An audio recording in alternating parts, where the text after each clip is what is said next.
नमस्कार।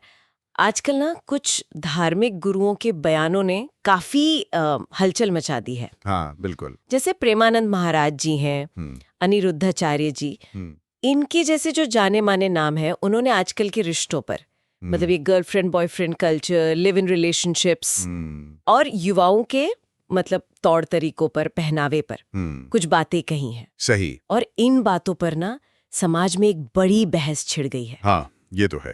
तो हमारे पास इस पर कई तरह के स्रोत हैं, जैसे YouTube पर जो चर्चाएं चल रही हैं, हुँ। आम लोगों की राय, खासकर युवाओं की, युवाओं की प्रतिक्रियाएँ जानना ज़रूरी है इसमें। बिल्कुल, और वकीलों के विश्लेषण भी हैं, और मौलाना साजिद रशीदी जैसे दूसरे धार्मिक नेताओं के विचार भी शामिल हैं। हाँ, तो आज हम कोशिश करेंगे कि इन सब अलग-अलग आवाजों को समझें, हुँ, मतलब किसने क्या कहा, क्यों कहा, और इस पर लोगों ने कैसे रिएक्ट किया। बिल्कुल और ये समझना ज़रूरी है क्योंकि ये मुद्दे अक्सर समाज की दुखती रग छेड़ देते हैं ना? सही बात है। ये सिर्फ बयान नहीं है, ये दिखाते हैं कि कैसे जो हमारी पारंपरिक सोच है और जो आजकल की मॉडर्न लाइफ़स्टाइल है, हाँ, उसके बीच कहीं न कहीं एक टकराव सा चल रहा है। बिल्कुल। तो हमारी कोशिश यही रहेगी कि इन सभी स्रोतों से जो सबसे अहम बातें हैं वो निकालकर सामने रखें ताकि पूरी तस्वीर थोड़ी साफ हो। तो मामला गरमाया तब जब इन गुरुओं के कुछ वीडियो सामने आए।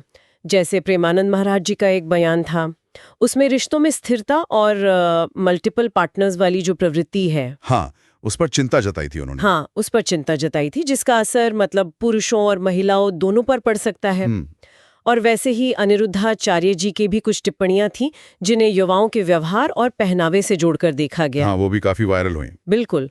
और इन बयानों ने फौरन ही समाज को जैसे दो हिस्सों में बांट दिया। हाँ, एक खेमा तो वो है जो मानता है कि भाई ये गुरु जो हैं वो समाज को आईना दिखा रहे हैं।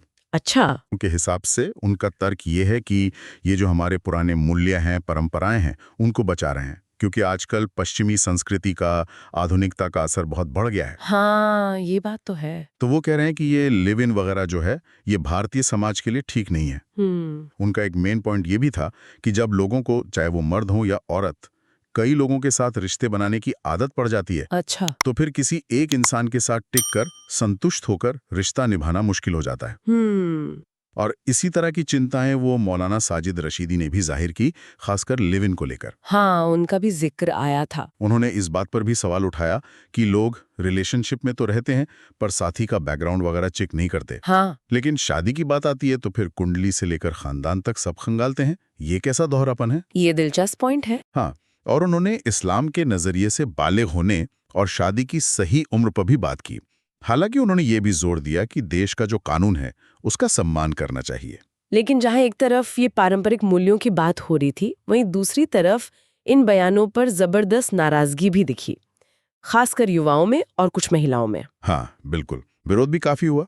तो इसकी क्या वजह रही? स्रोतों से क्या पता चलता है? देखिए, कई लोगों को ऐसा लगा कि ये जो बातें हैं ये सीधे सीधे महिलाओं को टारगेट कर रही हैं। अच्छा। उनकी आज़ादी पर, उनके पहनावे पर, उनकी पसंद पर सवाल उठा रही हैं। हम्म। कुछ लोगों ने, गुरुओं ने जो भाषा इस्तेमाल की, जैसे मुंह मारना जैसे शब्द, हाँ, उस पर आपत्ति थी। उस पर बहुत कड़ी आपत्ति जताई जी। उनका मानना था कि ये पर्सनल मामलों में दखल है और गुरुओं को ऐसी भाषा शोभा नहीं देती। सही बात। कुछ ने तो यहाँ तक कह दिया कि ये गुरु पाखंडी हैं। कुछ सेलिब्रिटीज ने भी खुलकर आलोचना की। लेकिन ये भी सच है कि कई युवा और महिलाएं इन गुरुओं के समर्थन में भी आए। हाँ, ये भी पहलू है।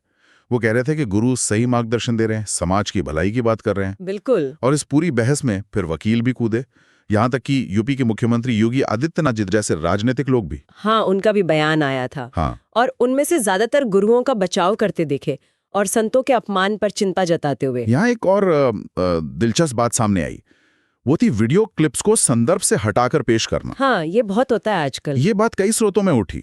जैसे प्रेमानंद महाराज का जो बयान था, जिसमें उन्होंने लड़के और लड़कियां दोनों के चरित्र निर्माण की बात की थी, उसको कथित तौर पर काटकर सिर्फ लड़कियों वाला हिस्सा फैला दिया गया। अच्छा, तो इससे विवाद और बढ़ गया। बिल्कुल, इससे विवाद और गहरा गया। तो ये पूरी स्थिति दिखाती है कि ये सिर्फ कुछ बयानों का मामला नहीं है। नहीं। ये समाज में जो परंपरा और आधुनिकता है, पर्सनल फ्रीडम और सामाजिक मूल्य हैं, हाँ। उनके बीच जो एक गहरा मंथन चल रहा है, ये उसका प्रतीक है। एक तरफ सुप्रीम कोर्ट लिव इन को कानूनी मान्यता दे रहा है, वेस्टर्न कल्चर का असर बढ़ रहा है, सही।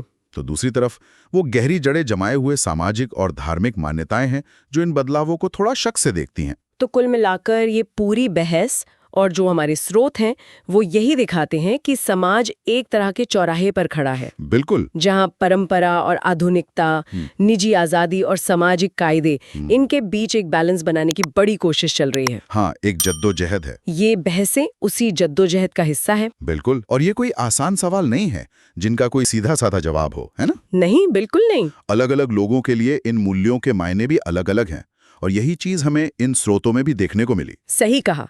और जाते जाते एक सवाल हम सोचने के लिए छोड़ जाते हैं कि ये जो समाज बदल रहा है, इसमें धर्म गुरुओं को कहाँ तक अपनी बात रखनी चाहिए? क्या उनका रोल सिर्फ आध्यात्मिक गाइडेंस तक ही सीमित होना चाहिए, या फिर समाज के बदलते चलन पर, भले ही वो विवादास्पद क्यों ना हो, खुलकर बोलना भी उनकी जिम्मेदारी का हिस्सा है? इस पर सोचने की जरूरत है।